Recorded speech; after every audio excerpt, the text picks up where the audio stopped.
Vocês sabiam que a evolução tem um coautor? E os evolucionistas tentam esconder isso de vocês? Nesse vídeo, vocês vão entender um pouco melhor a verdadeira história da evolução. A questão é, por que escondem?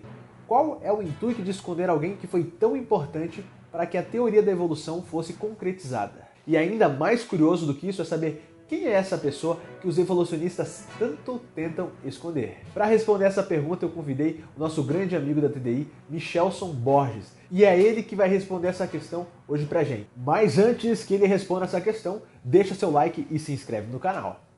É com você a palavra, Michelson. Responde aí para nós. Olá, tudo bem com você? Você sabe que livro foi publicado em 1859 e que, de certa forma, abalou o ensino das ciências, abalou a história da ciência, trazendo mais luz a respeito da chamada teoria da evolução? Exatamente, este aqui, o livro A Origem das Espécies, de Charles Darwin. Na verdade, foi o livro que fez com que a fama do naturalista inglês fosse alçada às nuvens. Só que tem um detalhe que poucas pessoas sabem, que, na verdade, outro pesquisador, chamado Alfred Wallace, estava lidando com esse assunto, pensando nisso também. Ele também colecionava insetos, plantas, era um naturalista, só que bem mais jovem que Darwin. Antes de Darwin mesmo, esse Wallace havia escrito alguma coisa sobre esse assunto, e isso é pouco contado. Na verdade, está debaixo dos tapetes na história do evolucionismo. Eu tenho aqui um livro do famoso jornalista Tom Wolfe. Wolfe é um dos maiores nomes do jornalismo chamado New Journalism, ou seja, um jornalismo que incorpora recursos literários quando os autores escrevem suas matérias, reportagens, enfim. Wolfe também é autor de vários outros livros, como Fogueira das Vaidades, romances, reportagens muito famosos e muito bem vendidos, né? São best-sellers. E neste livro aqui, O Reino da Fala, ele faz uma crítica muito inteligente à teoria da evolução. E aqui ele começa, por exemplo, dizendo aqui, logo no início do livro, tem um parágrafo aqui bem interessante em que ele fala o seguinte, 150 anos já se passaram desde que a teoria da evolução foi anunciada e eles não descobriram nada. Nesse mesmo século e meio, Einstein descobriu a velocidade da luz, além da relatividade da velocidade do tempo e distância. Pasteur descobriu que micro-organismos, notadamente as bactérias, causam um número diabólico de doenças, desde resfriados até antraz ou pneumonia em seu último estágio, com pulmões colapsados e oxigênio por tubo. Watson e Crick descobriram DNA, os chamados tijolos de que são feitos os genes. E nesses 150 anos, os linguistas, biólogos, antropólogos e representantes de todas as demais disciplinas não descobriram nada sobre a linguagem, que é o alvo aqui das considerações do Wolfe. Depois ele trata aqui, brevemente, da história do Alfred Wallace, esse jovem que então tinha 35 anos, estava numa ilha remota, lá no arquipélago malaio, e sofrendo com malária. E nesse momento muito complicado ali, em que ele estava com febre alta, ele teve um insight, que muita gente atribui justamente a Charles Darwin, mas pertence ao Wallace, ao jovem Wallace. Sobrevivência do mais apto. Já ouviu falar sobre isso? Sobrevivência do mais apto?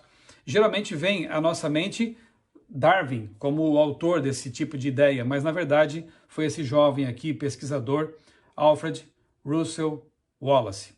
Bem, acontece que o Wallace, então, tendo esse insight, isso foi em 1858, um ano antes da publicação de A Origem das Espécies, que foi em 1859, como eu já disse. Wallace, então, se aplica a escrever um artigo detalhando seus pensamentos, suas ideias e seu insight tido ali enquanto estava febril lá nesse arquipélago malaio. E o livro aqui de Wolfe diz que Wallace queria enviar o manuscrito para a Inglaterra no próximo navio que passasse por ali, pelo arquipélago onde ele estava.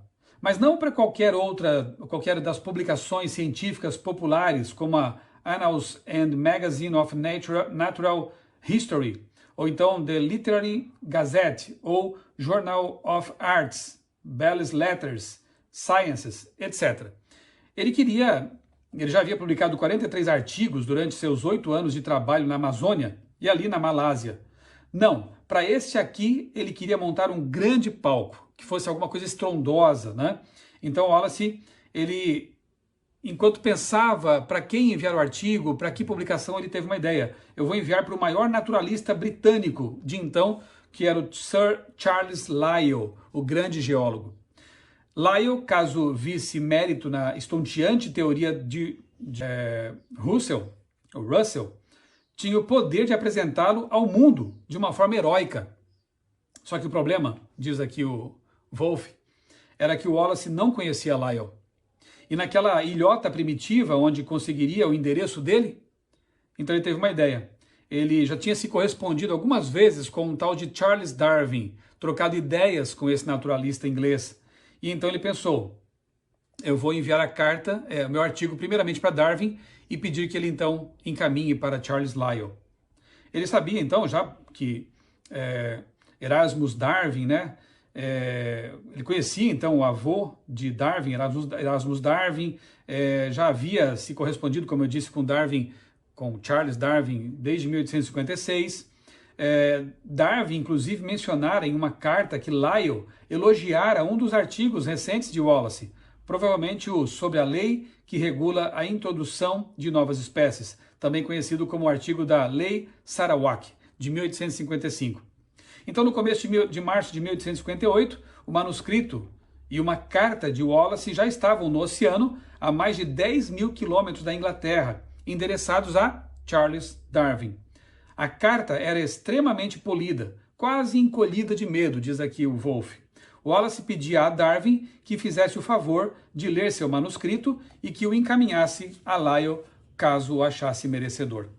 Esse foi o problema de Wallace. Quando Darwin leu aquele manuscrito, e Darwin já estava no processo de escrita desde 1844, na verdade, quando ele começou os esboços desse aqui, do livro que viria a ser conhecido como A Origem das Espécies, quando Darwin leu o manuscrito de Wallace, ele pensou, essa é a minha ideia.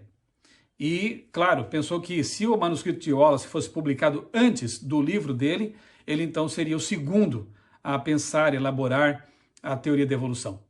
Então o que Darwin faz? Se apressa e publica seu livro no ano seguinte. Complicado, né?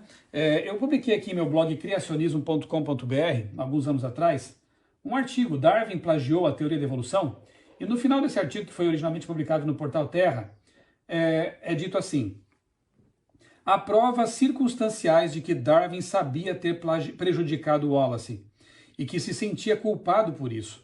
Ainda que não estejamos cientes de tudo que Darwin e seus colegas conversaram ou pensavam, existe uma reveladora sequência de cartas na qual Darwin se refere ao assunto como um caso miserável, assim que ele se referia, e define seu relacionamento com Wallace como uma situação delicada. Claro, depois do que ele fez, realmente a amizade foi abalada. Darwin admitiu em carta ao renomado botânico Joseph Hooker, que ajudou a manipular a reunião da Linnean, já vou explicar o que foi isso, de forma a beneficiar o amigo, ter escrito meia carta a Wallace, na qual concedo a prioridade a ele. Darwin estava claramente dividido entre fazer o certo, por um lado, e chegar em segundo, por outro, e disse que parece-me difícil aceitar a necessidade de perder meus muitos anos de prioridade, mas não estou certo de que isso afete a justiça básica do caso. Uma maneira polida de falar que realmente fez algo muito antiético. Essa reunião da Linnean Key Society aconteceu pouco antes da publicação do livro de Darwin. Darwin não estava presente, tampouco Wallace também, ele estava lá ainda, né, naquele arquipélago. E aí fragmentos do que seria o livro de Darwin e também do artigo de Wallace foram lidos nessa reunião. E esse amigo de Darwin, esse botânico, deu um jeito de manipular as coisas para que Darwin tivesse precedência então. Em 1859, então, o livro é publicado e Darwin passa a ser conhecido como o pai da teoria da evolução. Na verdade, o correto seria atribuir aos dois, porque quase que simultaneamente ambos tiveram essas ideias e publicaram seus trabalhos. Mas, claro que a injustiça histórica foi conceder apenas a Darwin todos os louros. Essa é parte da história e cada um julgue como achar melhor. Bom, como vocês viram, essa é uma questão bem polêmica no meio dos evolucionistas. Não se esqueça de mandar para o máximo de pessoas possíveis para que todos possam conhecer a verdade sobre a verdadeira história da evolução. Até a próxima jornada!